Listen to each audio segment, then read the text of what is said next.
Lui, c'est Néo. Est-ce que j'ai vraiment besoin de vous le présenter? Énorme joueur compétitif français depuis le début du jeu, énorme palmarès comme vous pouvez le voir, un top 64 au DLC de Lille, top 64 à Birmingham, top 64 à Borum, top 4 au CCQ d'Annecy, champion du CCQ Lorca Quest avec du coup sa place au prochain championnat d'Europe et enfin champion de la MFL saison 4. Quoi dire de plus, hein, ancien membre de la team TSI, actuel membre de la team Laforge. C'est un joueur expérimenté, un joueur qui a une excellente vision du jeu. La game va être très compliquée. C'est un joueur qui a l'habitude de jouer aggro, et donc comme vous avez pu le voir dans la dernière vidéo, on va continuer à pick notre deck bleu-violet anti-aggro, et on va voir comment ça va se passer. Allez, on est parti les amis, comme toujours, petit disclaimer, toutes mes parties de la MFL ont été jouées directement en remote, enregistrées au préalablement avec ma main, et donc j'ai pu reproduire ma partie sur Duel Links grâce au travail de Luz, le créateur de Duel Links, et je le remercie grandement. Voici mon mulligan au début de cette première game les amis. Je vous rappelle que mon bilan pour l'instant, on est en 2 victoires et 3 défaites. Il faut continuer à renouer avec les victoires si on veut espérer atteindre les playoffs cette saison. Et on va devoir passer par Néo, très très gros joueur. Et on voit en main de départ que là j'ai une main plutôt excellente, hein. J'ai une très belle curve, tour 2 avec Vogué, tour 3 Tigrou, tour 4 pardon, Belle, et tour 5 Demona. Je me débarrasse de Fresh Neige, de Hades et de Let It Go, de non ancrables que je n'ai pas besoin en début de partie, étant donné que j'ai déjà Tigrou pour monter 3. Donc la Fresh Neige peut partir, et le reste, on aura largement le temps de récupérer ces cartes. Je sais quasiment hein, que Neo va jouer aggro. Donc ben voilà, on a essayé de counter-pick un petit peu, surtout que lui il sait que j'aime jouer contrôle, donc on va dire que le match déjà psychologique est déjà entamé. Je récupère au niveau de mon mulligan du coup une Pimprenelle et un Eureka et un Dans un autre monde que je décide d'ancrer pour jouer cette petite pâquerette. Donc j'ai même en plus récupéré mon T1, c'est juste parfait. Mon adversaire qui va ancrer Elonui et jouer Lady, donc voilà, je sais que mon adversaire joue aggro et je suis confiant au niveau de mon pic de deck. Je récupère en plus Elsa qui est une excellente carte contre son deck et je décide du coup par cette même occasion d'ancrer la Belle. En vrai j'aurais pu ancrer encore une fois Eureka. Ça se joue toujours entre Eureka et Belle au niveau de mes ancres, mais je me dis voilà, que ce soit Eureka ou Belle, bon à ce moment de la partie, dans tous les cas l'un des deux ne sera pas forcément joué. Je récupère dans notre monde que je vais ancrer justement en pré-shot de Mowgli ou Ursula. Et comme ça au moins je ne me ferai pas punir à me faire enlever une carte ancrable de ma main. Mon adversaire qui va ancrer Bobby, jouer Grand-Mère Feuillage, jouer Clochard, booster Lady, Lady part à l'aventure. Donc le start plutôt classique de aggro. Et derrière Tipo qui est pioché sur ma draw. Je vais du coup récupérer jouer Tigrou en ancrant Tipo. Je vais remonter la Grand-Mère Feuillage. Dommage que je ne puisse pas prendre le trade hein, sur cette Lady, le Rafiki aurait été bien meilleur que cette pâquerette, mais ce ne sera que partie remise évidemment. Hein. Le Bobby qui va faire son effet, on va ancrer Elonui, pas jouer de carte supplémentaire. Let It Go qui est récupéré et qui va être ancré justement, la Elsa qui va incliner la Grand-Mère Feuillage, et on va prendre le trade avec la Elsa. Justement, je ne veux pas prendre le trade avec le Tigrou pour justement éviter de me le faire trade un petit peu bêtement via n'importe quel body en vrai. Il suffit juste, ouais, la Elsa c'est juste save, de toute façon il n'a pas de gestion d'évasif, donc c'est juste parfait. À la limite la seule carte qui pourrait être embêtante ce serait le Shift Lady pour ensuite me chanter sous l'océan, mais ce n'est pas le cas. Mon adversaire qui va jouer justement Elinor, mais il ne fait partir à l'aventure personne. Et là c'est juste du pain béni pour moi les amis, parce que je vais pouvoir ancrer ce Eureka, et là la Demona qui va se faire plaisir. Mon adversaire qui avait en plus 3 cartes en main, donc il ne va même pas profiter de pouvoir piocher, et là c'est jackpot, la pâquerette qui va partir à l'aventure, boost la Elsa qui prend la Elinor, le Tigrou qui prend la Lady, c'est juste parfait. Donc là par contre, il y a beaucoup de cartes en défausse, il a suffisamment d'encre pour jouer la Lady, et c'est ce qu'il va faire. Il va jouer Lady, récupérer 2 body, prendre le trade sur la pâquerette. Mais moi, j'ai une excellente main. Je vais pouvoir jouer la Fraîche Neige, incliner la Lady, Demona qui prend sans auto-trade. Derrière, Tigrou qui prend le Clochard, la Elsa qui prend un point de l'or. Je vais ancrer le Eureka pour justement faire en sorte que ma Demona puisse se redresser au prochain tour. Surtout que j'aurai potentiellement Hades qui me fera piocher, ou alors Fraîche Neige qui pourra me permettre de faire de nouveaux trades. Grand-mère Feuillage dans Lady, dans Elinor.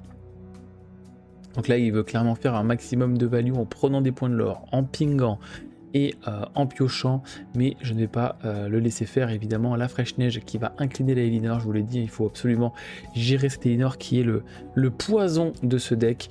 Je pars à l'aventure avec tout le monde, j'ai double Hades en main, je suis extrêmement bien, et la Néo qui comprend qu'il ne pourra jamais revenir de cette sortie, et Néo qui concède cette game 1, l'enchaînement clairement de Tigrou dans Elsa, dans Demona, dans Fraîche Neige, en Fraîche Neige, beaucoup trop dur pour son deck, surtout quand tu ne fais pas de value avec la draw de Demona, juste parfait. Donc on est parti les amis sur la game numéro 2, je n'ai pas le mulligan, je crois qu'il y a eu un petit bug mais ce n'est pas grave. On voit que j'ai monté 1, monté 2, T3 avec la Fraîche Neige, derrière j'ai la possibilité de faire soit Eureka, soit Elsa, soit Hades, soit Belle. Donc là clairement les possibilités sont presque infinies, c'est juste parfait, j'ai quasiment, si je n'ai pas tous mes drop 5. Donc on joue Berceuse et Bobby, on récupère une carte en défaussant le petit Clochard, et en plus je récupère une pâquerette qui me permet justement d'avoir la possibilité de pouvoir mettre une ward et de ne pas prendre une berceuse, et surtout d'avoir un body qui prend vraiment de gros trades. Je vais ancrer Eureka, on va dire que c'est le moins bon T5 de ma main, en tout cas qui m'offre le moins de possibilités. Je joue Rafiki, comme ça je mets un petit peu en échec le Bobby qui voudrait prendre des points de l'or. Mon adversaire qui joue le Clochard, il va booster de 1 mais ne pas partir à l'aventure. Donc là clairement la sortie qui est très très mollassonne du côté de Néo. Je vais ancrer Lapin Prenelle, je vais jouer Voguer, ancrer Tipo, et là je peux me permettre de jouer la pâquerette parce que justement au prochain tour je sais que je pourrais ancrer, jouer Fraîche Neige, et derrière s'il met un gros body, Elsa qui incline, pâquerette qui booste, et ça peut faire des dégâts. Néo qui va ancrer le Clochard, qui va jouer la Nani. Donc là clairement il fait une sortie pas agressive, mais encore une fois c'est normal de faire ce genre de sortie quand on est sur la draw. On va privilégier de mettre des bodies, de mettre du board, et derrière de pouvoir faire soit Mickey dans je pars à l'aventure, dans je fais sous l'océan pour gérer le board adverse. En tout cas on va dire que sur la draw, les joueurs d'aggro, de jaune vert aggro vont privilégier justement de poser du board, de poser des bodies pour ensuite faire des dingueries. Je vais ancrer Hades parce que j'en ai déjà un deuxième. La Fraîche Neige qui arrive, on prend le trade avec la Nani évidemment. On le prend tous les jours. La Berceuse, la deuxième qui est ancrée. On joue Grand-mère Feuillage et encore Nani. Donc on cherche vraiment à poser cette Nani et avoir des chanteurs. Là clairement sur le board on a combien? On est à 3, 4, 5, 6, 7, 8. Donc on est pile dans ce qu'il faut pour pouvoir chanter sous l'océan. Donc si jamais il y a encore une Berceuse, et ben la Fraîche Neige pourrait être envoyée sous le deck avec la pâquerette. Mais heureusement qu'en main j'ai Elsa, Belle et Hades. Je vais ancrer Rafiki, jouer Elsa, incliner Grand-mère Feuillage. Donc en vrai je pense que là le meilleur move ça aurait été de incliner Nani, puis ensuite pâquerette aventure, boost Elsa, prend la Nani. Mais en vrai on était à 5, ouais, ça s'entend de prendre la grand-mère, c'est toujours un peu plus rassurant de prendre Grand-mère Feuillage. Mon adversaire qui va jouer Lady dans Tramp et qui va récupérer en tout cas les meilleures cartes sur les 4 cartes qu'il a pu piocher. Je vais pouvoir faire Hades sur le Clochard, il va me laisser évidemment piocher. Je vais ancrer Belle, jouer pâquerette, partir à l'aventure avec Elsa, je veux garder cette Fraîche Neige. Et mon adversaire cette fois qui va faire Mickey dans je pars à l'aventure, dans je mets -2 à Fraîche Neige, dans je mets -2 sur Hades, dans je chante sous l'océan et rase tout le board. Et bien là clairement les amis je ne peux absolument rien faire, hein. Néo qui m'a complètement annihilé grâce à ce Mickey sous l'océan. Et écoutez les amis, sur cette sortie de dingo, je vais passer du coup à la game numéro 3. Allez, troisième et dernière game sur qui va remporter ce BO. Est-ce que je vais terminer en 2 victoires, 4 défaites, ou est-ce que je vais pouvoir remonter en 3 victoires et 3 défaites? En tout cas, au niveau de ma main de départ, j'ai Rafiki, j'ai Vogué, j'ai Fresh Neige et j'ai Tigrou. Je m'enlève de Typo, de Dans un autre monde et de Let It Go. Je vais ancrer Paprenel que j'ai récupéré parce que j'ai récupéré un Tigrou, une Elsa et encore une Fresh Neige. Donc que des cartes qui sont encore une fois très très bonnes contre aggro. Cette fois il va falloir bien les enchaîner. Mais sur le play on est beaucoup plus confiant. Berceuse qui est ancrée, on joue Aurore. Donc Aurore qui est une très très bonne carte qui permet de faire venir une Elinor plus tôt. Même les reines d'ailleurs légendaires qui peuvent arriver un peu plus tôt. Ce sont de très très bonnes cartes. Cette fois je ne fais pas la même erreur que j'avais fait contre Geeko en gardant cette pâquerette pour pouvoir la jouer. Cette fois je vais l'ancrer pour jouer Voguer et m'assurer de garder des ancrables en main. Je vais ancrer Tigrou parce que clairement j'ai double Fresh Neige et donc du coup je veux pouvoir la jouer au prochain tour. Il faut absolument par contre une carte ancrable pour pouvoir jouer et espérer garder cette Démona et c'est le cas. Je vais récupérer un Rafiki sur ma draw, pouvoir l'ancrer, jouer Fresh Neige, prendre le trade sur la grand-mère. Pour l'instant, on est plutôt ok. Je sais qu'au prochain tour, si jamais je top deck une non ancrable, je vais pouvoir ancrer Elsa, jouer Fresh Neige, et grâce à ma Fresh Neige déjà sur le board, je vais pouvoir prendre le trade que j'ai envie. Et si je récupère une ancrable, je pourrais me permettre de jouer cette Elsa. Donc Néo qui ancre Ursula, qui va jouer Nani, récupérer une carte, et derrière la Aurore qui peut prendre le trade sur le Rafiki qui avait déjà pris un dégât, mais surtout, étant donné qu'il a 0 de force, ne met aucun dégât à la Aurore. C'est un petit peu le point négatif de Rafiki, mais heureusement qu'il en faut, heureusement. Je vais ancrer Let It Go et je vais jouer Elsa.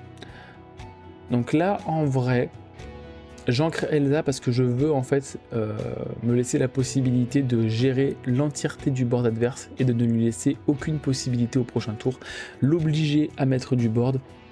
Et même malgré le fait que si jamais je top deck une non ancrable, eh bien je pourrais à nouveau jouer une Fresh Neige pour reproposer un trade et attendre un tour de pouvoir jouer la Démona. Mais du coup, je n'ai pas besoin d'attendre un tour supplémentaire. Je vais pouvoir Démona, incliner le board, Elsa qui prend la grand-mère feuillage, Fresh Neige qui prend le Bobby. Pour l'instant, on fait la gestion parfaite. Néo qui met Elinor, mais malheureusement pour lui, j'ai pile ce qu'il faut pour tout gérer. Fresh Neige dans Elinor, Démona dans Elinor, Elsa part à l'aventure. J'ai encore Hades plus Fresh Neige en main, donc tout ce qui peut arriver sur le board peut être trade via la Démona. En l'occurrence, il joue Bobby dans Nani, dans rien du tout. Derrière, j'ai suffisamment d'encre. Je vais quand même proposer Hades sur la Nani. Il va me faire, non, il va pas me faire piocher. Il va laisser sa Nani être en dessous. Et ben moi, je vais en profiter. Hein. Si tu ne me laisses aucun board, et ben je vais juste partir à l'aventure et faire un maximum de l'or. Néo qui refait une Elinor, qui joue Elonu. Donc là, il n'a plus aucune carte en main. Et c'est juste du pain béni pour moi parce que j'ai Hades qui va chercher cette Elinor. Et pouvoir partir à l'aventure avec tout le monde m'assure cette victoire. Je suis à 10 de l'or, mon adversaire est à 0.